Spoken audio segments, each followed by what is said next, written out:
Autre sujet d'actualité, la célébration de la journée nationale de l'arbre. Cette journée qui a été initiée le 5 juillet 1983 par décret a été célébrée ici en Côte d'Ivoire, précisément à Nguédédou, non loin d'Abidjan, en présence du ministre des Eaux et Forêts Nabo Clément et des acteurs du secteur. Cette année, l'accent a été mis sur l'implication de toutes les populations pour la sauvegarde de l'environnement. Lassina Ouattara.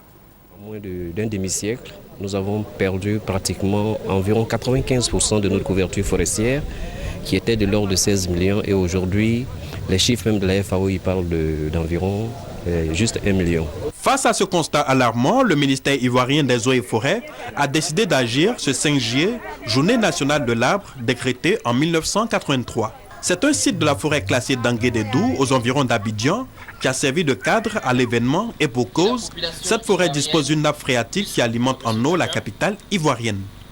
Son déclassement en 2004 a eu des conséquences sur les activités socio-économiques et l'environnement.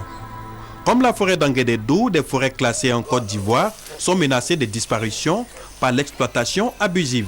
Au plan institutionnel, plusieurs décisions et actions ont permis de stopper l'hémorragie, parmi lesquelles l'arrêté ministériel de reclassement de 400 hectares de la forêt d'Anguédédou et la lutte contre le trafic de bois. D'autres décisions sont en cours de préparation pour la reconstitution du couvert forestier ivoirien. Nous allons bientôt donc présenter une communication au gouvernement pour interdire l'exportation de bois en grume en Côte d'Ivoire, au moins pour 10 ans, pour qu'on puisse reconstituer notre couvert forestier. Mais en attendant, la sensibilisation continue.